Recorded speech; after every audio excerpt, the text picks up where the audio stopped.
vous avez vos Bibles, nous sommes toujours à Marc. Nous venons de chanter de Jésus, notre seul espoir. Ça fait une des belles choses sur cette série. On va regarder Jésus chaque dimanche dans les pages de Marc. Avant ça, j'aimerais que nous prions ensemble. On a beaucoup de gens dans l'église qui sont malades, qui sont absents à cause des maladies diverses. Donc on va prier pour nos frères et nos sœurs qui sont absentes. Et puis on va voir dans nos pages à Marc chapitre 1. Donc prions. Merci Père Céleste pour tout ce que tu fais pour nous. Nous savons que ici nous sommes assemblés dans ton nom pour glorifier Jésus-Christ, notre Sauveur. Nous avons pas mal de gens qui ne vont pas bien ce matin. Nous prions pour ces personnes, que tu agisses, que tu les aides à briller pour toi, même dans ces moments difficiles. Et nous voulons que tu reçoives toute la gloire ce matin. C'est dans le nom de Jésus que je prie. Amen.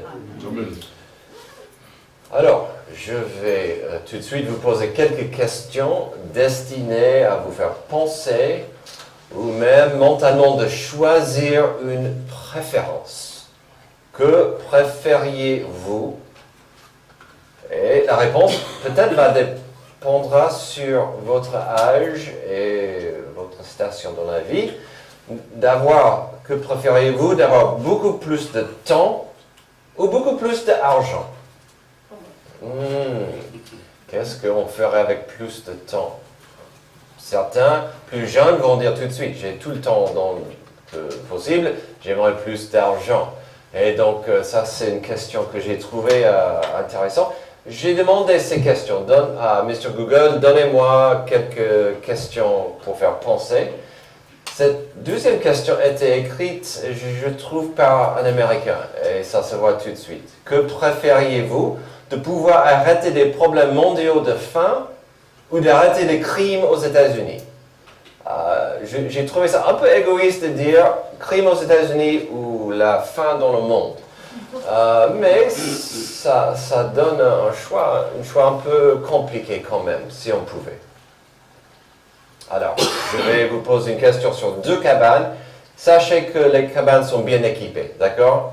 Que préfériez-vous de passer 2 semaines dans une cabane bien fournie mais isolée sur une île tropique, une cabane bien fournie et isolée dans des montagnes pendant l'hiver?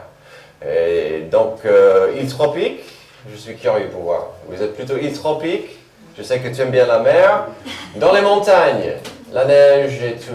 Oui, je me demandais. Voilà, donc ça c'est aussi intéressant de voir. Quoi d'autre? Que préfériez-vous? De pouvoir voyager dans l'avenir pour visiter vos futurs petits-enfants ou voyager dans le passé pour visiter vos ancêtres? Ancêtres, excuse-moi. Arnaud, il a du mal avec... il ne peut pas penser à ses petits-enfants. Je comprends. Le voyage dans le temps est un sujet fascinant, complexe et difficile à imaginer parfois. Mais cela n'empêche pas que des auteurs ou des cinéastes essaient de nous emporter avec des histoires. Alors, ma génération, on a grandi avec les films Retour vers le futur, où Marty va dans le passé, il a des aventures. Dans le deuxième film, il doit régler des problèmes qu'il aurait fait dans le passé, il va dans le futur. Et dans le troisième, il va très loin dans le passé, c'est très fun. J'entends parler d'une quatrième, finalement, peut-être, mais on verra. Dernièrement, on a vu vraiment cette idée de voyager dans le temps avec Marvel, les Avengers, tous les super-héros de Marvel qui se réunissaient dans Endgame. Et ça impliquait beaucoup de voyages dans le temps pour sauver le monde. J'espère que ça ne va pas arriver à ce stade, en train de sauver le monde avec un peu de voyage dans le temps.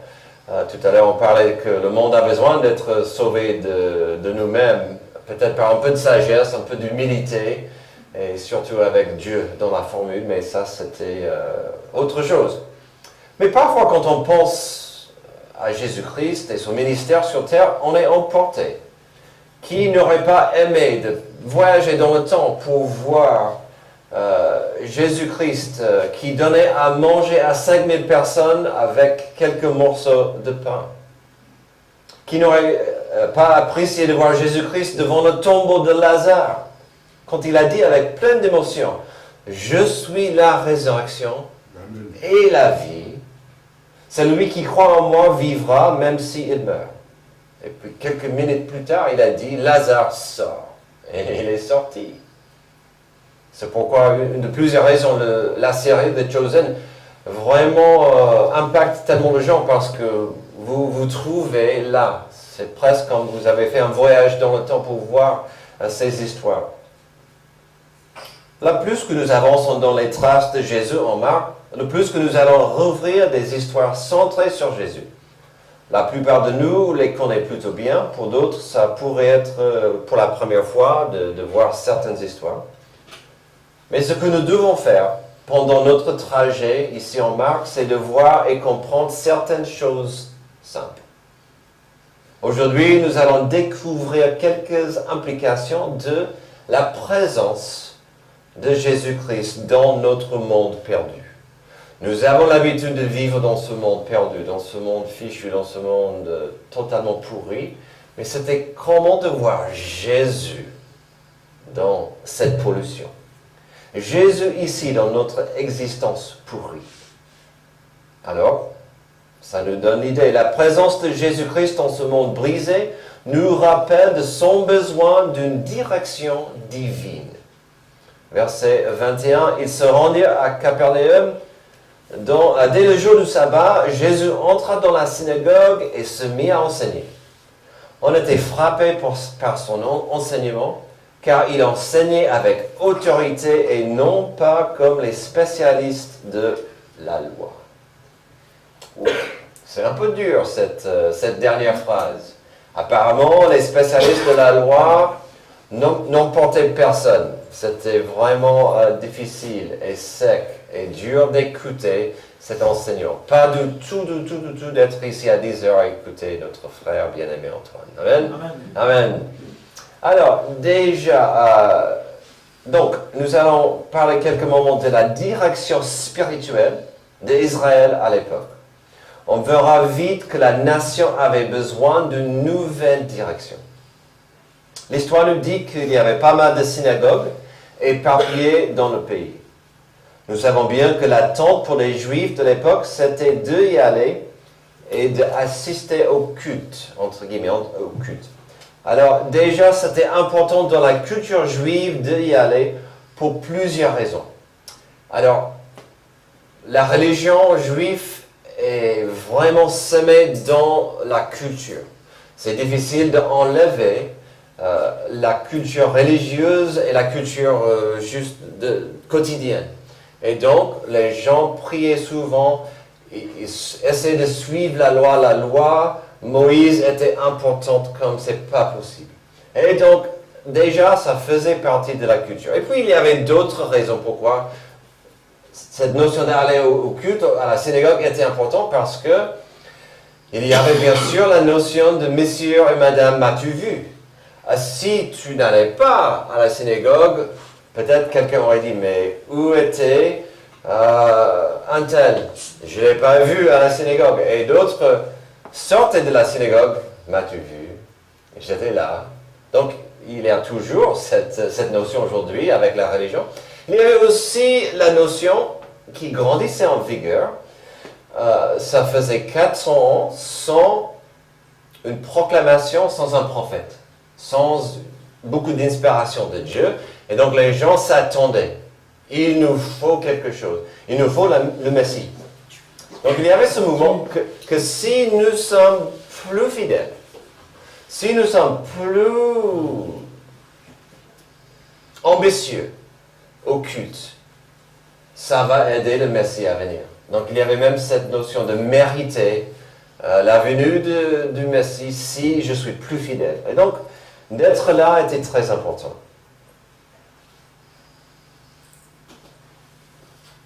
Malheureusement pour le peuple, dans les synagogues, il y avait les scribes, des experts de la loi qui lisaient la loi. Ou pire, ils interprétaient ce qu'un passage pouvait ou devait dire selon un autre expert de la loi. Donc c'était assez attendu, normal d'entendre un scribe qui disait « Je lis le passage et je vous expliquer ce que quelqu'un d'autre a expliqué sur le sujet. » Donc c'était même pas nouveau, c'était dans le micro-ondes à plusieurs reprises, d'accord? Et donc c'était pas du tout utile ni applicable. Alors, dans des grandes villes, il y avait aussi des pharisiens et des sadduciens. Et donc, les deux groupes ne s'entendaient pas. Les sadduciens, qu'est-ce qu'ils faisaient? Ils lisaient et interprétaient à la lettre la loi de Moïse. Sans bouger, c'est comme ça, on ne change pas. Tandis que les pharisiens disaient, oui, mais on préfère interpréter l'esprit de la loi de Moïse. Et donc, c'était pas du tout donné. Les scribes étaient juste là pour aider avec les problèmes de la loi, tandis que l'interprétation tombait dans les deux camps, des pharisiens et des sadduciens. Voici des dirigeants spirituels du pays.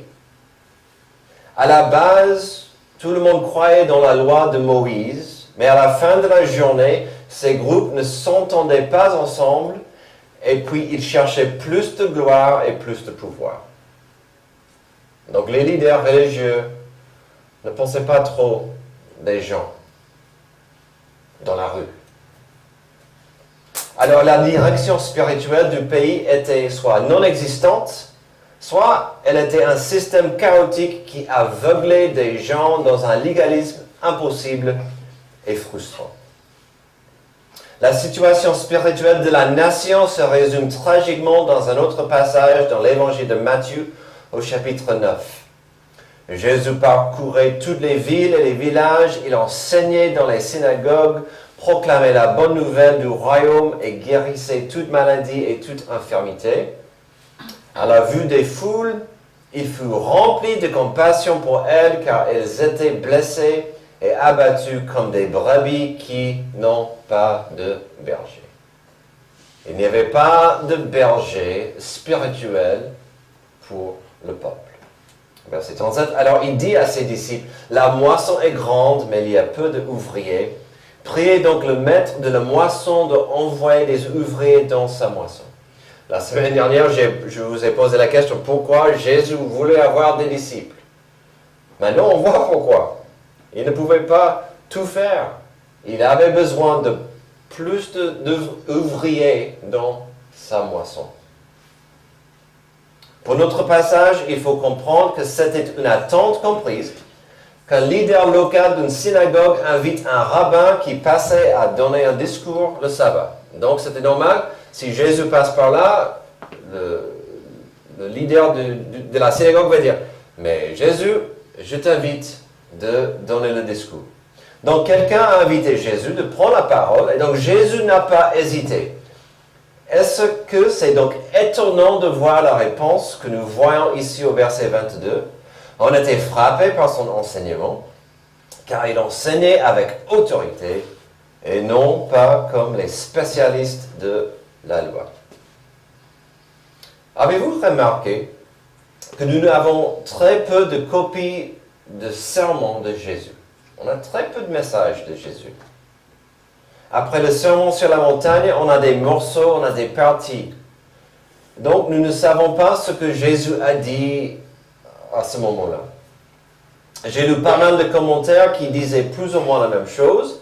Dans ce passage, ce n'était pas forcément ce que Jésus a dit, mais c'était comment il l'a dit. Alors, il y a quelque chose là à méditer et à y réfléchir. Je ne suis pas le meilleur orateur du monde, je le sais bien, mais il y a pas mal de choses qui entrent dans la formule de parler effectivement en public. J'espère que quand je vous prêche, ça semble facile. J'espère. Ce n'est pas le cas. Il y a beaucoup de choses qui entrent dans la formule. Par exemple, il y a des mots importants comme la tonalité, la prononciation, bien sûr, très important pour moi. La annonciation, il y a la vitesse de parler, le mot volume, parce que certains gens ne prêchent pas trop fort, on a du mal à les entendre. Et d'autres qui crient comme il n'y a pas de demain et c'est trop fort, la volume. Il y a la passion. Est-ce que le prédicateur veut être là? Ou est-ce qu'il fait son devoir? Est-ce qu'il croit vraiment dans ce qu'il partage? Il y a le mot authenticité. Est-ce qu'il vit ce qu'il prêche? Et donc quand il prêche, donne-moi plus de ton argent et Dieu va te bénir, et il conduit une voiture de luxe, on ne sait pas. Est-ce qu'il prêche avec amour ou avec jugement? Pendant 2 ans de ma vie, j'étais sous la prédication d'un missionnaire qui prêchait trop fort avec beaucoup de jugement. C'était fatigant. Et donc le comment Jésus-Christ a communiqué était unique, spécial et incroyable. Mais à mon avis, nous pouvons aussi imaginer certaines choses sur le contenu. Il serait facile aujourd'hui pour nous de regarder les 613 lois de Dieu pour Israël et dire qu'avec 613 lois, 365 il ne faut pas faire. Ça serait facile de dire que Dieu est grincheux et il ne s'amuse pas. Et en plus, il ne veut pas que moi je m'amuse. Il serait facile de penser que Dieu ne pense pas de nous avec amour ou tendresse. Peut-être ces gens ce jour-là ont entendu un texte, un passage qui était toujours pour eux froid, éclairé et dur avant Jésus. Et Jésus-Christ l'a ouvert pour leur expliquer l'avenir. Peut-être Jésus-Christ a pris un tel passage et l'a ouvert pour leur montrer la nécessité de la repentance. Nous avons déjà vu que Jésus prêchait la repentance et d'accepter la bonne nouvelle, le royaume de Dieu qui arrive. Et les deux vont ensemble. Car quelle est la nécessité d'une loi impossible si ce n'est pas pour montrer l'importance de la bonne nouvelle? J'ai toujours dit, les 613 lois étaient censées être sur un niveau très très très frustrant. Pour montrer aux gens, on ne peut pas accéder à la sainteté. On ne peut pas mériter la grâce, l'amour, la compassion de Dieu. Nous avons besoin de plus que des lois. Et s'il y avait des alliances conditionnelles dans la Bible, il y en avait une où Dieu a dit, je vous donne 613 lois, si vous les suivez parfaitement, vous aurez le paradis sur terre. Si. Et il ne pouvait pas. Parce que ça implique de suivre Dieu par la foi. Et donc ce jour-là, je pense que Jésus a pris un passage, il a montré la nécessité de la repentance et d'accepter ce que la loi ne peut pas faire, mais l'Évangile peut. Pour notre premier point, je vous ai suggéré que ce monde brisé, il y a 2000 ans, avait besoin d'une nouvelle direction, que ces leaders religieux rataient gravement le chemin. Leurs dirigeants politiques alors. On a vu le roi Hérode la semaine dernière. Il ne pensait pas trop à ce qui était le meilleur pour son peuple. Il était très égoïste. Non, ces gens avaient besoin d'une nouvelle direction, celle de Dieu. Alors, avons-nous changé? Avons-nous si changé depuis? Notre existence moderne est-elle supérieure maintenant que nous avons l'Internet, des voitures et des antibiotiques? Est-ce que nous sommes mieux qu'eux avec notre direction moderne? Est-ce que les dirigeants de notre planète ont des vraies solutions? Nous en avons parlé tout à l'heure. La réponse est simple. La paix dans le monde viendra seulement quand chaque personne comprend que la paix dans le monde commence dans son propre cœur. Et cela est impossible sans Dieu dans son propre cœur. Oui, une direction divine me parle ce matin. La présence de Jésus-Christ dans ce monde brisé nous rappelle aussi de son besoin d'une identification divine. Versets 23 à 28, il y avait dans leur synagogue un homme qui avait un esprit impur. Il s'écria, « Ah, que nous veux-tu, Jésus de Nazareth? Es-tu venu pour nous perdre? Je sais qui tu es, le Saint de Dieu. » Jésus le menaça en disant, « Tais-toi et sors de cet homme. » L'esprit impur sortit de cet homme en le secouant violemment et en poussant un grand cri. Tous furent si effrayés qu'ils se demandaient les uns aux autres, « Qu'est-ce que ceci? Quel est ce nouvel enseignement? » Il commande avec autorité même aux esprits impurs et ils lui obéissent. Et sa réputation gagna aussitôt toute la région de la Galilée.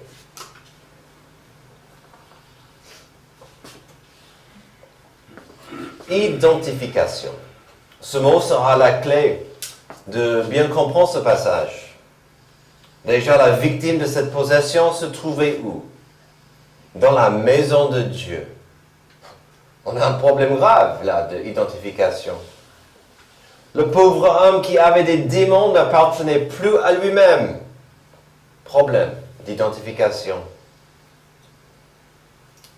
Les démons vont déclarer qui est Jésus réellement. Identification. Jésus ne va pas apprécier une telle déclaration de qui il était vraiment. Identification. Allons-y. Dans notre dernier point, nous avons vu que des leaders religieux du pays semblaient perdus, égoïstes.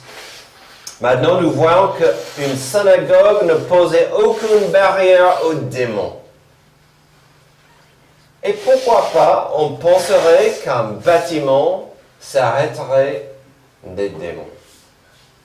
L'eau bénite, est-ce que cela existe dans la Bible pour chasser des vampires ou des démons? Pas dans ma Bible.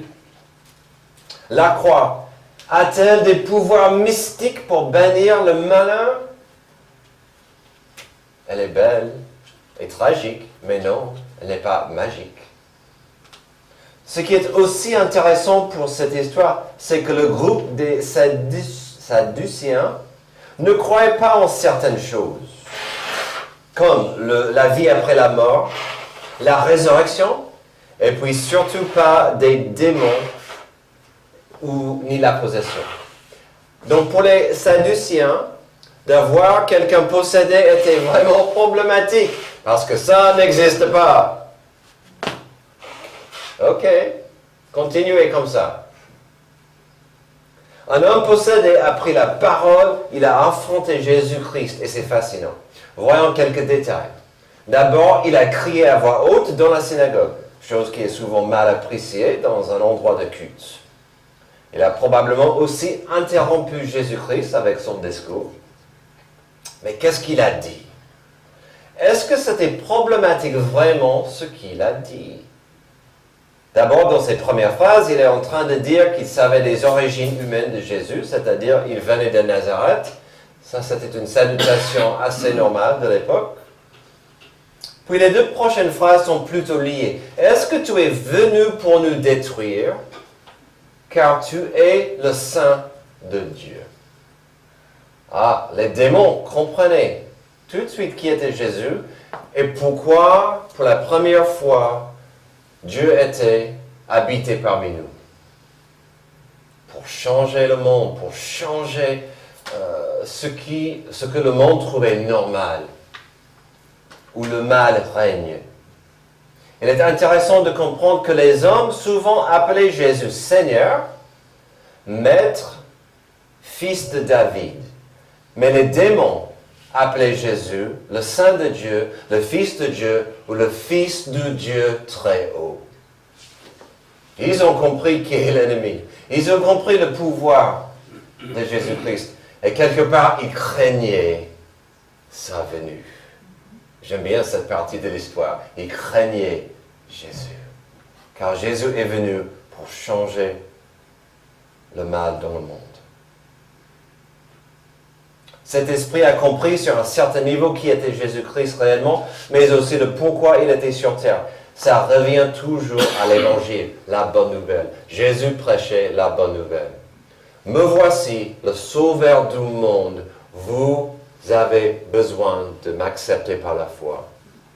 Vous n'avez rien d'autre comme secours. Vous n'avez pas d'issue de secours. Acceptez cette bonne nouvelle. Continuons, verset 25. Jésus le menaça en disant, « Tais-toi et sors de cet homme. » L'esprit impur sortit de cet homme en le secouant violemment et en poussant un grand cri. J'ai apprécié ça. Le mot utilisé dans le grec pour tais-toi donne l'idée d'une muselière ou de museler une bouche. Donc, ce n'était pas comme moi, je dirais à quelqu'un, c'est pas impoli, ce serait pas poli, mais si je disais tais-toi, la personne a le choix de se taire ou pas. Tandis que quand Jésus l'a dit, il a fermé la bouche. Il a obligé la bouche de se fermer. Ouh, c'est fort ça. Ferme-la. Quelle autorité. Le démon disait vrai. Et donc certains... donc c'était Jésus-Christ qui a ordonné l'action, suivi par Jésus-Christ qui a banni le démon ou des démons de l'homme. Le démon disait vrai, et donc certains pouvaient dire, mais quel était le problème? Il a dit, je te connais, tu es le Fils de Dieu, tu es le Tout-Puissant, quel est le problème? Alors, c'est vrai qu'il a annoncé qui est Jésus, mais ça revient à la notion, si un menteur, si quelqu'un qui n'est pas fiable va parler de vous, est-ce que vous serez à l'aise d'écouter quelqu'un qui va dire « Oh oui, mais un tel est merveilleux, et c'est le meilleur, et je l'aime bien. » Mais tout le monde sait que c'est un menteur. C'est dur à avaler. Quand quelqu'un qui n'est pas fiable va essayer de vous gonfler. Et donc, étant un soldat du père du mensonge, Jésus a dit stop. C'est pas possible que tu continues. Et puis ça revient à la notion. Jésus voulait que les gens acceptent qui il était par la foi. Pas par la parole qui faisait peur des démons. Continuons au 27 et 28. Tous furent si effrayés qu'ils se demandaient les uns aux autres, qu'est-ce que ceci? Quel est ce nouvel enseignement? Il commande avec autorité même aux esprits impurs, ils lui obéissent. Et sa réputation gagna aussitôt toute la région de la Galilée. Tout le monde était effrayé. N'est-ce pas intéressant? Mais pourquoi? Pourquoi ils étaient effrayés et pas joyeux? Déjà, il y a la notion de l'impuissance qu'ils avaient lorsqu'ils étaient auprès du démoniaque. Tout le monde savait que c'était un démoniaque. Tout le monde avait peur de cet homme. Et donc maintenant, on voit quelqu'un supérieur, plus fort. Et ça fait peur. Puis ici, on voit que Jésus a fait ça sans des incantations, sans des rites, mais avec la puissance de sa voix, Jésus a libéré l'homme de cette prison. Si vous ne l'avez pas constaté, vous pouvez simplement résumer les versets 21 jusqu'à la fin du chapitre avec un seul mot. Il y a un thème global que Marc voulait montrer. C'est le mot autorité. Nous voyons notre passage, ils ont dit, mais Jésus enseigne avec une autorité. C'est incroyable.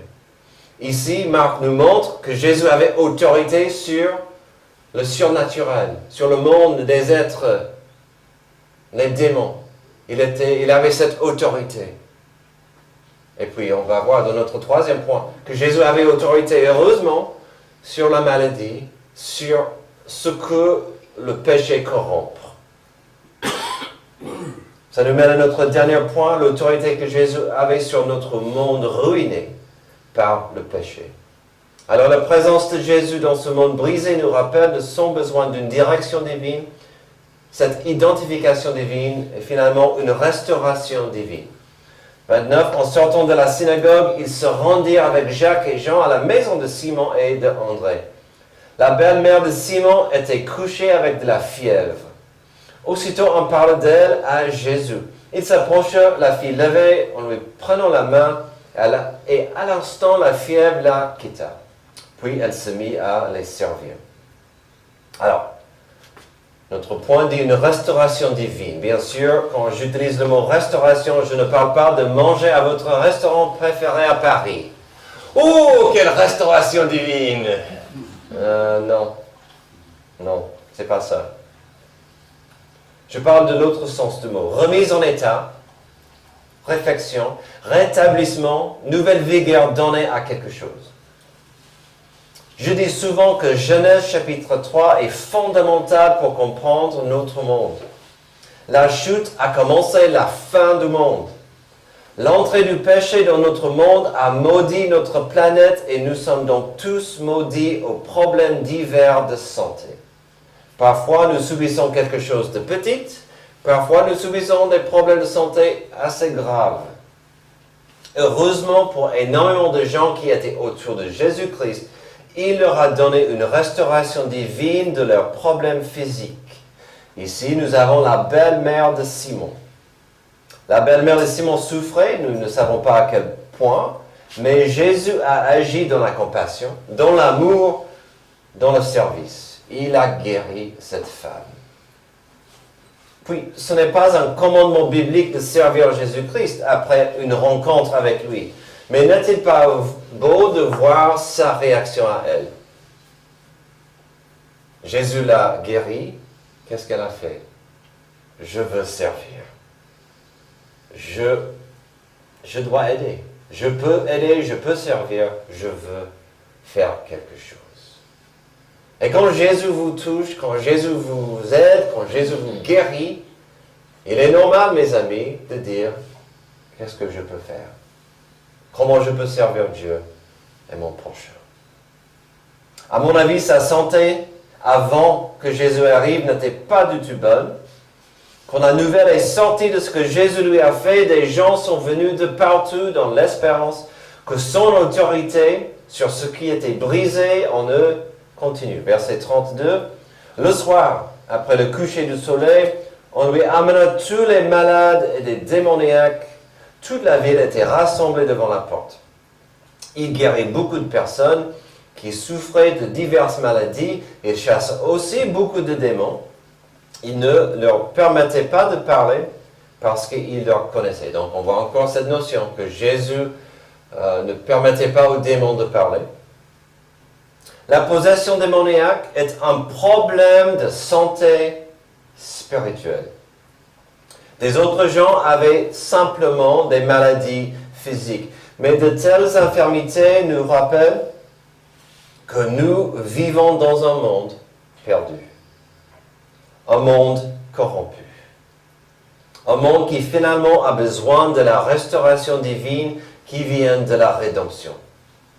Alors, où était Jésus dans tout ça?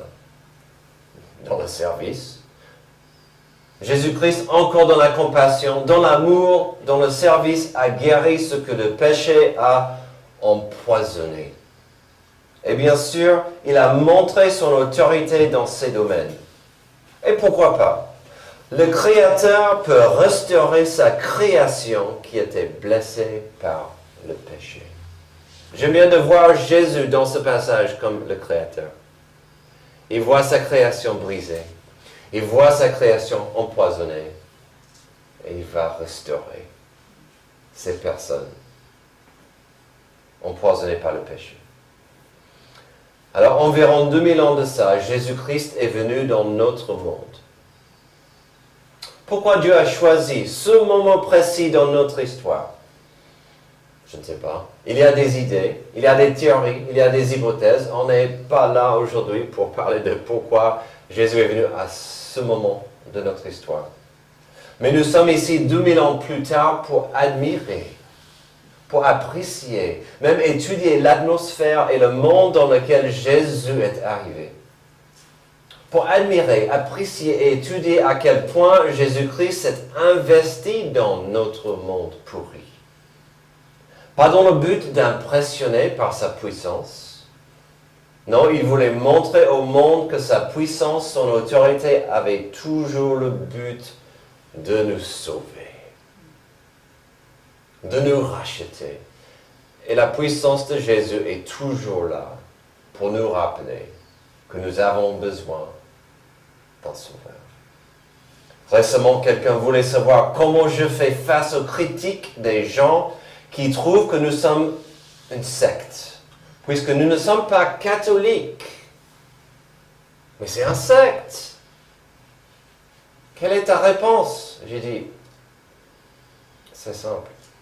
Mon désir, mon but, c'est d'amener les gens à Jésus-Christ, le Sauveur.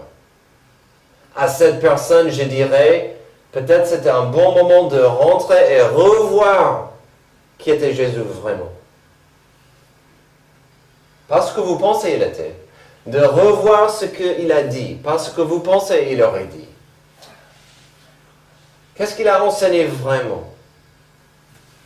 De revenir et réétudier Jésus-Christ. Et puis, j'ai ajouté, on parle de ce que Jésus a enseigné, il a dit que les deux plus grands commandements, c'est d'aimer Dieu davantage, d'aimer Dieu profondément, et d'aimer son prochain pratiquement. À cette personne, je dirais, est-ce que notre monde n'a pas besoin de plus de cet amour au carré? Notre réponse doit revenir tout simplement à Jésus-Christ. Sa grâce, sa compassion, son amour. Et oui, son autorité qui est puissante pour restaurer et racheter ce qui est pourri en nous, mais aussi ce qui est pourri autour de nous. Prions. Merci, Dieu éternel, pour le don de Jésus-Christ ici sur notre planète. Il a tout changé. Sa présence a tout changé. Merci pour ce que nous lisons, pour ce que nous voyons et pour ce que nous pouvons appliquer dans nos vies. Que ta grâce est infinie, que ta puissance n'est pas écoulée, n'est pas vide, mais tout veut briller au sein de nous, dans ce monde sombre. Aide-nous à mieux apprécier ta grâce dans ce monde sombre. C'est dans le nom de Jésus que je prie. Amen. Amen.